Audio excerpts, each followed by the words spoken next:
نحمدہ و نصلی علی رسولہ الکریم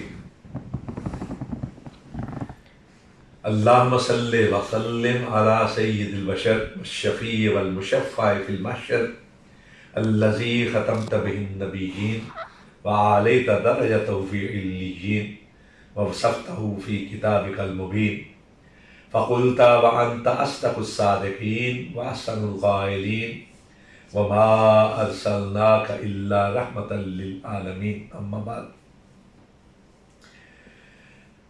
آمنہ کے لال، مکہ کے در یتیم، مدینہ کے تاجدار، نبیوں کے امام، رسولوں کے سردار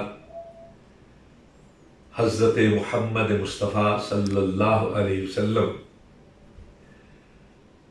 وہ نازش روحانیاں، غیرت قدسیاں، فخر پیغمبراں اور رحمت جہانہ ہیں کہ جن سے بڑھ کر اس کائنات میں کوئی نہیں، اور ساری کائنات بھی ان کے تعریف میں لگ جائے، ان کے ذکر میں جت جائے تو بھی ان کی تعریف کا حق ادا نہیں کیا جا سکتا۔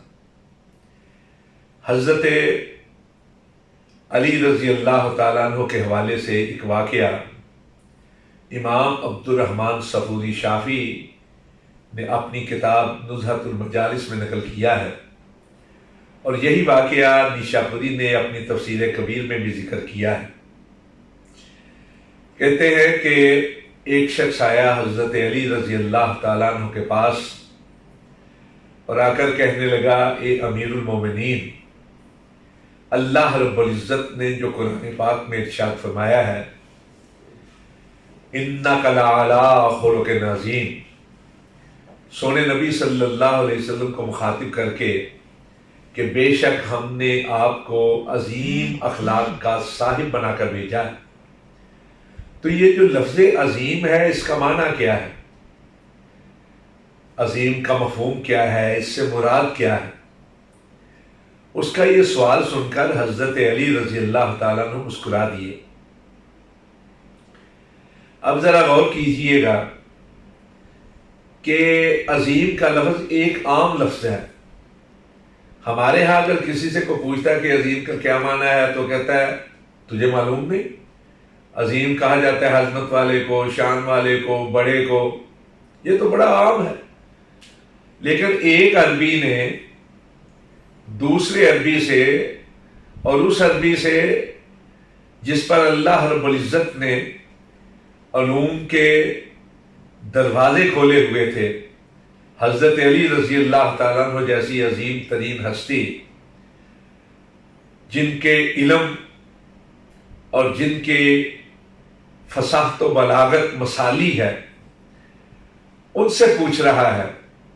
اور حضرت علی رضی اللہ تعالیٰ عنہ نے اس سوال کرنے والے سائل کی اس بات کو سنا، اس سوال کو سنا تو آپ مسکرا دیے اور کہا، یہ سوال کرنے والے، میں تیرے سوال کا جواب دوں گا، پہلے تم میرے ایک سوال کا جواب دے۔ اس نے کہا، امیر المومنین پوچھئے۔ حضرت علی رضی اللہ تعالیٰ عنہ نے اس سے پوچھا کہ کیا تو بتا سکتا ہے کہ یہ دنیا کیا ہے؟ اس دنیا کے بارے میں تم کما حق کو بتا پائے گا؟ دنیا، یہ دنیا کیا ہے؟ اس کی گہرائی و گہرائی کے بارے میں، اس کی افاقیت کے بارے میں، اس کی وسعت کے بارے میں، اس کی ہمیں ہمی کے بارے میں، اس کی رنگا رنگی کے بارے میں، اس کی مخلوقات و موجودات کی قسمہ قسمی کے بارے میں، اس کی جو حد ہے، جو کنارے ہیں، ان کے بارے میں، تو دنیا کے بارے میں کچھ بتا پائے گا؟ اس نے عرض کیا، اے امیر المومنین، میں کیا، دنیا کا کوئی بڑے سے بڑا صاحب علم، یعنی ہم یہ کہہ سکتے ہیں کوئی علامہ، کوئی فہامہ، کوئی ماہر علوم و فنون، اس دنیا کی بات تو دور رہی، دنیا کی وسعت تو دور رہی، دنیا کی افاقیت تو دور رہی، دنیا کی رنگا رنگی تو دور رہی، مخلوقات و موجودات کی قسمہ قسمی تو دور رہی، کسی ایک مخلوق کی اقسام کو بھی کما حقہ بیان نہیں کیا جا سکتا۔ اس نے کہا میں تو عاجز ہوں، میں اس دنیا کے بارے میں کیا کہوں گا۔ حضرت علی رضی اللہ تعالیٰ عنہ مسکرا دیے، کہا تو یہ کہتا ہے کہ کائنات میں کوئی نہیں جو اس دنیا کے بارے میں کما حقہ بتا پائے، حالانکہ یہ دنیا وہ ہے جس کے بارے میں اللہ رب العزت نے سورہ نساء میں ارشاد فرمایا کل متاع الدنیا قلیل، کہ دنیا قلیل ہے، قلیل۔ جب دنیا والے اس قلیل کو بیان نہیں کر سکتے تو میں اس عظیم کو کس طرح بیان کر پاؤں گا۔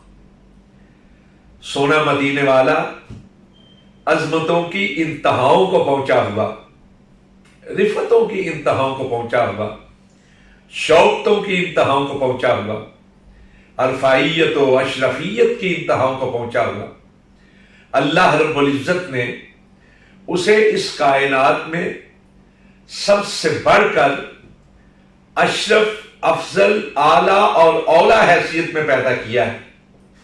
ذرا غور کیجئے کہ 1,24,000 نبی اور رسول آئے ہیں۔ مسند احمد کی ایک روایت ہے، حضرت ابو ذر رضی اللہ تعالیٰ عنہ اس کے راوی ہیں، حسن روایت، کہ سونے نبی صلی اللہ علیہ وسلم نے ارشاد فرمایا کہ اللہ رب العزت نے اس دنیا میں 1,24,000 نبی مبعوث فرمائے، جن میں سے 315 رسول تھے۔ اور یہ یقینی بات ہے اور ہمارے ایمان کا حصہ ہے کہ اللہ رب العزت نے ہر امت کی طرف، ہر قوم کی طرف نبی اور رسول بھیجے۔ سورہ نحل میں ارشاد فرمایا وَلَقَدْ بَعَثْنَا فِي كُلِّ أُمَّةٍ رَسُولًا، ہر امت کی طرف، ہر قوم کی طرف رسول، لِكُلِّ قَوْمٍ عَادٍ، ہر قوم کی طرف نبی بھیجے۔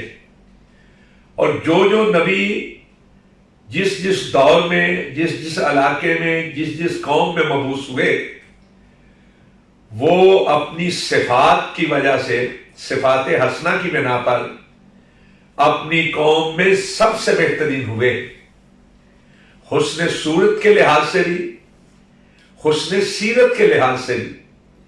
اللہ رب العزت نے ہر نبی کو ایسے محامد جلیلہ اور اوصاف حمیدہ سے نوازا ہے کہ عام انسانوں سے وہ برتر، فائق اور بلندیوں پر تھے۔ اور اللہ رب العزت نے سونے نبی صلی اللہ علیہ وسلم کو سارے نبیوں سے بہترین پیدا کیا ہے۔ ایک لقب قرآن پاک میں اللہ رب العزت نے النبی الامی کا عطا فرمایا ہے رسول پاک صلی اللہ علیہ وسلم۔ تو امی جو لفظ ہے الامی، اس کے مفسرین نے اور سیرت نگاروں نے، فلاسفہ اسلام نے مختلف معنی کیے ہیں۔ کسی نے کہا کہ امی کا مطلب ہے ماں کی طرف نسبت رکھنے والا، وہ بچہ جو ہوتا ہے نا، جو نیا پیدا ہو دنیا میں آئے، ہر قسم کے گناہ سے، غلطی سے پاک اور مبرہ ہوتا ہے۔ سونے نبی صلی اللہ علیہ وسلم ہر قسم کے عیب سے، نقص سے، کمی سے، کوتاہی سے پاک اور مبرہ ہیں۔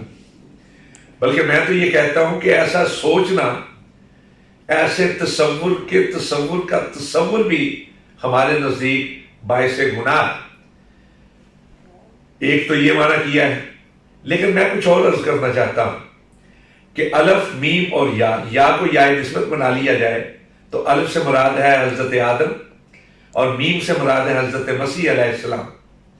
امی و گویا بزبان فصیح از الف آدم و میم مسیح، یعنی حضرت آدم علیہ تحیت و تسلیم سے لے کر حضرت مسیح علیہ السلام تک جتنے نبی آئے ہیں 1,24,000، ان سب کے اندر جو خوبیاں تھی، جو صفات تھی، جو بہتریاں تھی، وہ ساری کی ساری اللہ رب العزت نے بدرجہ اتم مدینہ کے تاجدار میں رکھ دی۔ تو جب آپ جیسا کائنات میں کوئی ہے ہی نہیں تو کون ہے جو آپ کی تعریف کا حق ادا کر پائے؟ صرف یہی کہہ سکتے ہیں کہ صلی اللہ علیہ وسلم، صلی اللہ علیہ وآلہ وصحابہ وازواجہ وسلم سلاما کثیرا۔